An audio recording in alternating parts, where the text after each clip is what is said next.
Ett minne. Det allra första.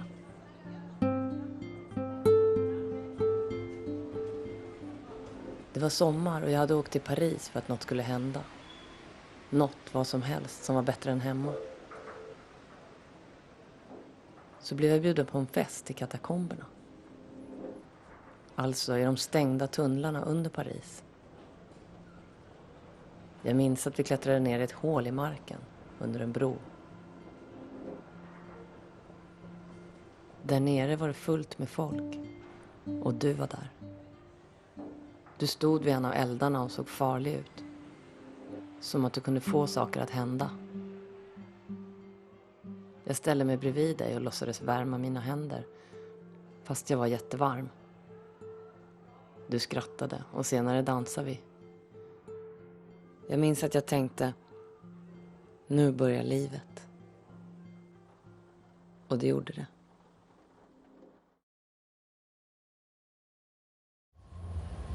I wanted this film to be personal but not private. And I also wanted it to be a story about you and your memories and not only about me. To me that is a story about the impossibility of passion. And also for everyone who loved someone who's maybe a drug user or a criminal or who's not functioning, you know, like I do, that it's impossible to save someone with your love. And the Masterclass with director Mia Engberg and producer Tobias Janson from Stockholm. We are Belleville Baby, the film is in the international competition at DokuFest this year. And this is a film very, very much loved by us here at the festival.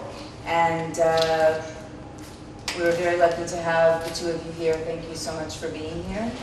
This is a very personal film, obviously rooted in a personal experience, a personal memory, a very seminal relationship in your life.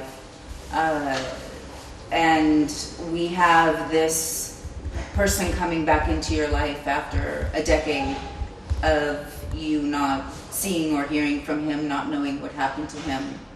And then you get this phone call, and this somehow seems to maybe be the beginning of something creative for you, but you don't know what. Yeah.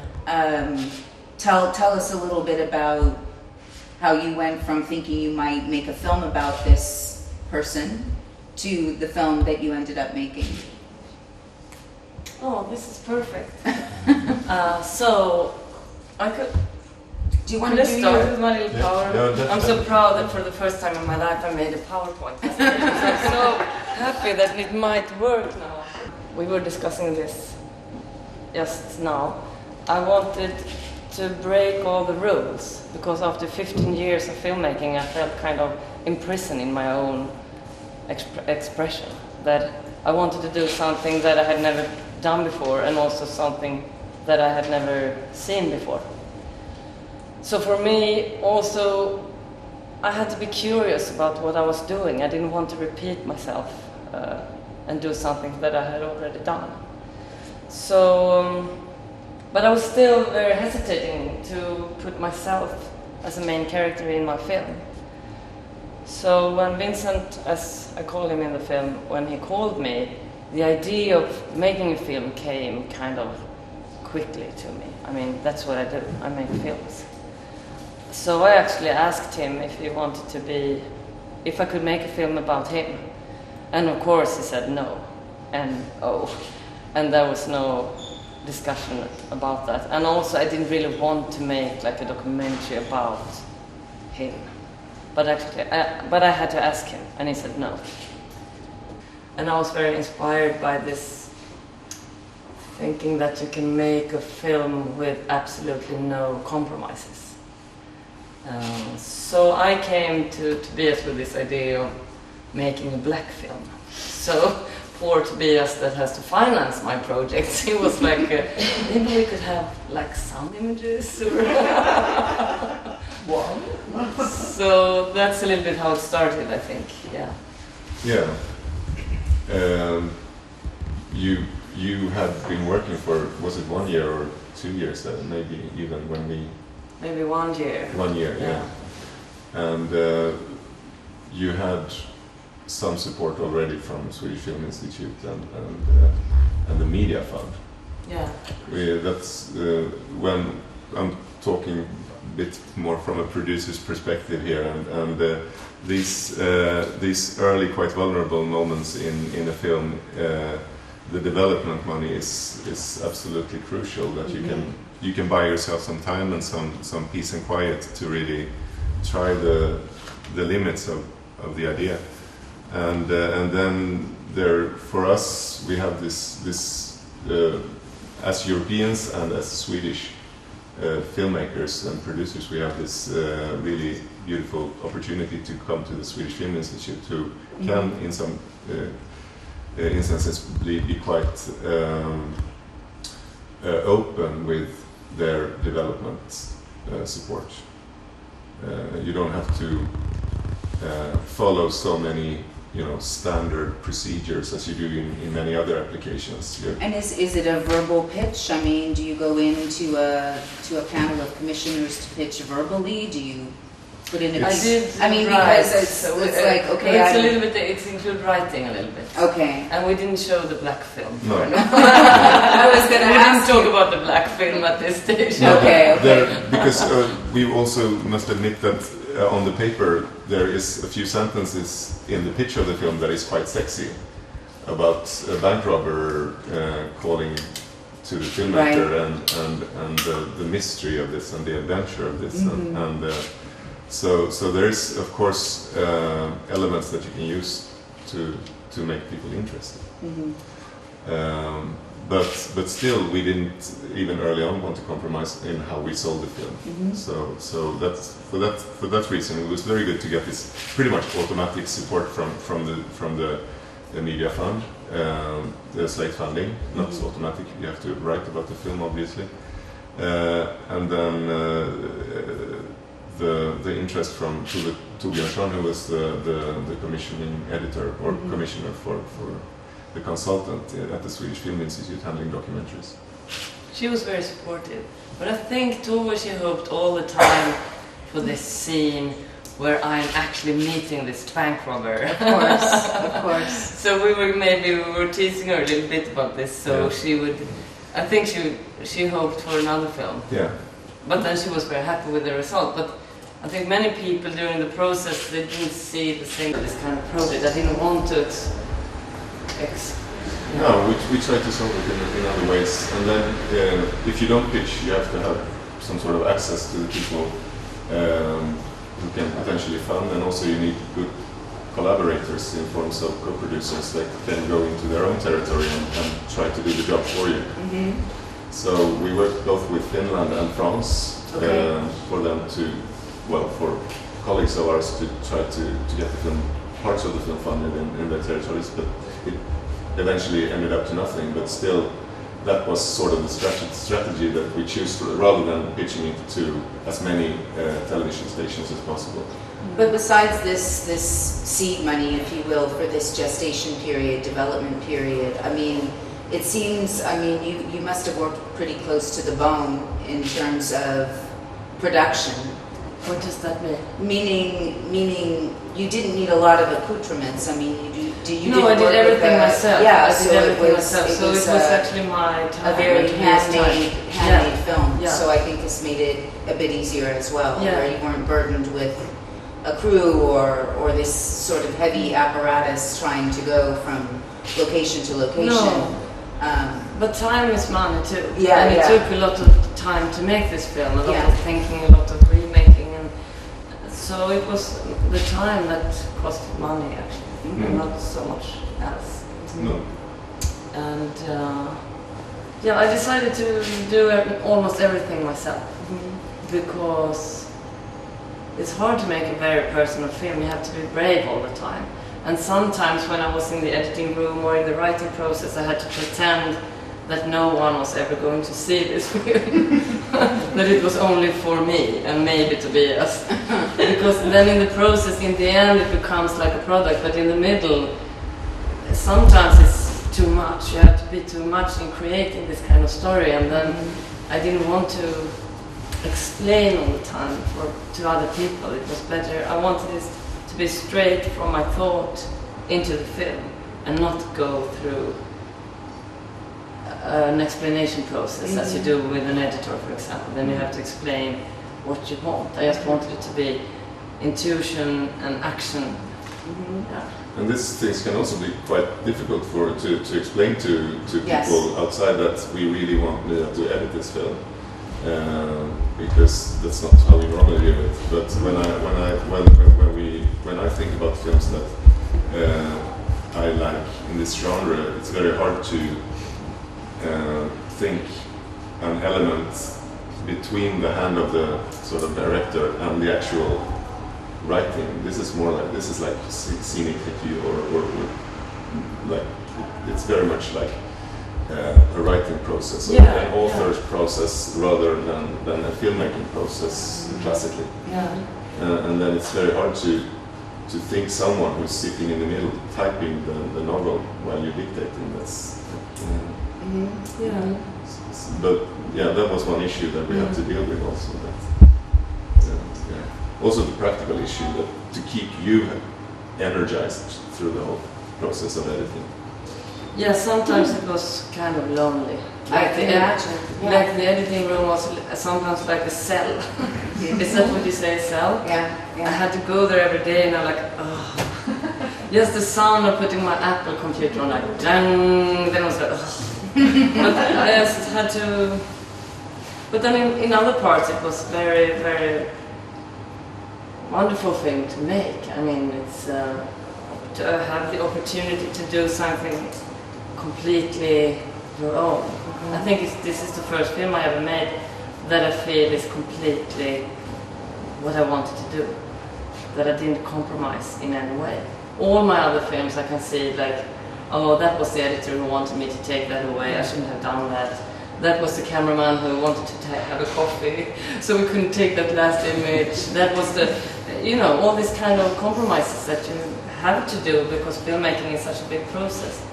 And I think this was the first time ever that I made something that is completely without compromise. And also feeling like, again, like there would be no schedule or deadlines or any artificial sort of markers that you had to hit at a certain point. I think that kind of pressure too would have made it into a different film perhaps, or maybe would have made you abandon it entirely, since you were, at some point you were dead set on doing it a certain way, and if you couldn't do it this way, then you were probably willing to just leave it. Or, as you said, just make it for yourself. But then I think the cooperation with the Swedish Film Institute was very good because I needed some structure. I needed someone who was asking, how is it going? Where is it coming to? So going there like with a 6 months or something in periods and show something and talk about it and get a little bit more money, and it was very good. And I think I felt a very strong support, and I think that was important to have that. A little kind of pressure. I mean, you cannot of course. just cash out the money and not deliver anything. I mean, right. Yeah. But then for a while you just had this script. You just had the words. Were you making visual storyboards at all early on? Were you thinking visually at all as you then were moving into this idea that the dialogue would be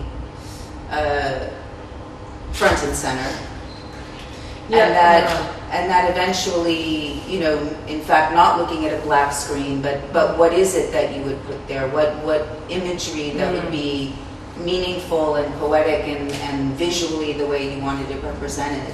How did that sort of start transforming itself in your mind? Did you start with stills? Did you start with... the black film, I made this black film that was maybe 80 minutes long. It was, I have to admit, it was boring. It was kind of boring it was too static with just a voice, it didn't breathe. So I realized at an early stage that I have to have different kind of layers in the film to make it breathe, like in and out, and make it dynamic and not like this. So I made a first trip to Paris And that's when I decided to, because I made the first images I made on HD video, and they looked very flat, I think. I visited the old places where I had memories from, and then I filmed them on video, and they looked so ugly and boring and not at all as the images in my memory. So then I decided to work with another instrument, and that was, so I bought this camera, an old Super 8 camera. It's beautiful. Yeah, it's beautiful, and it's wonderful to work with it.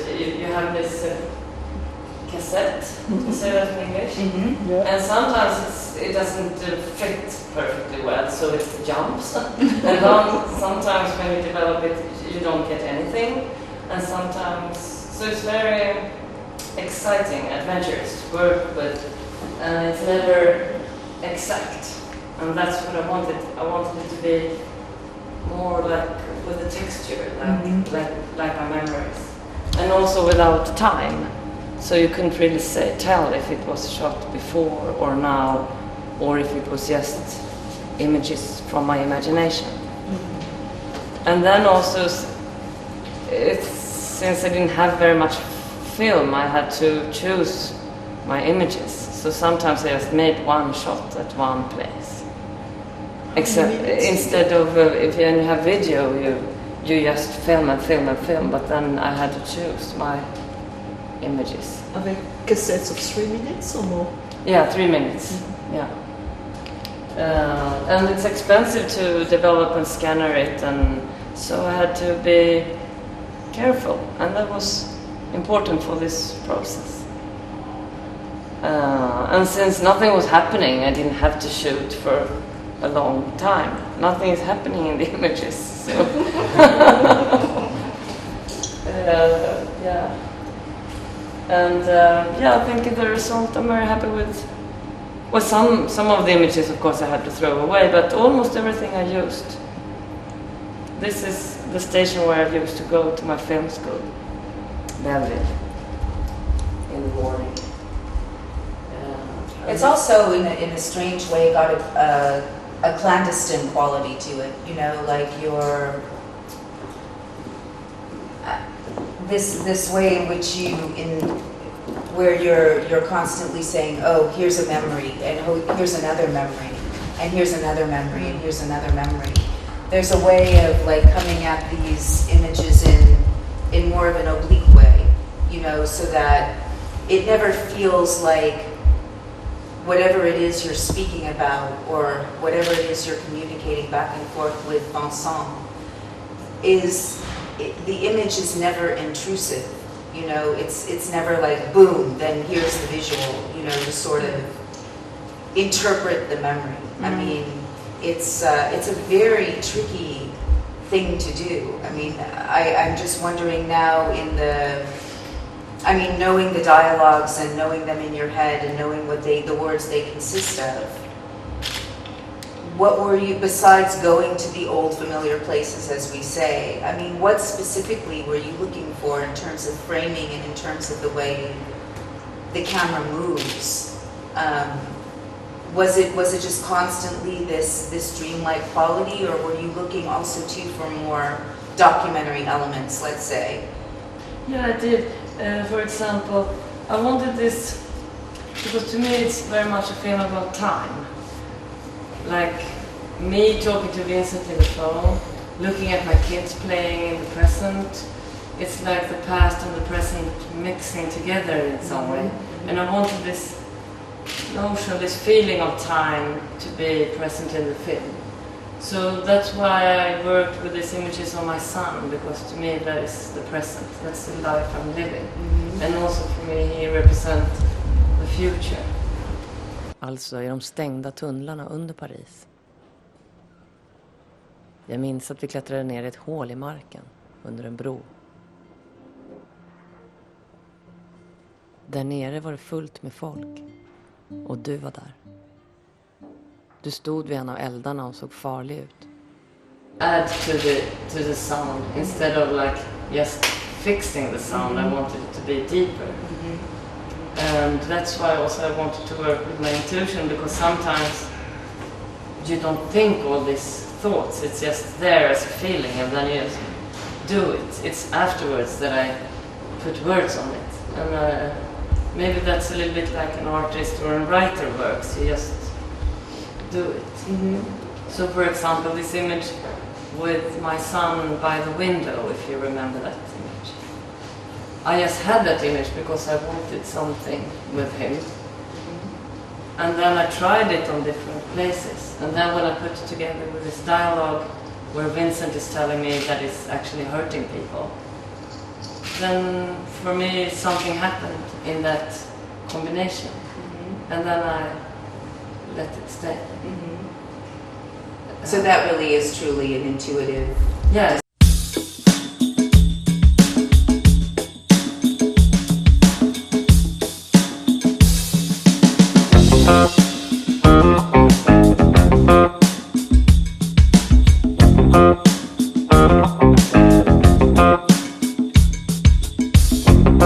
Been around the block, went to the school of hard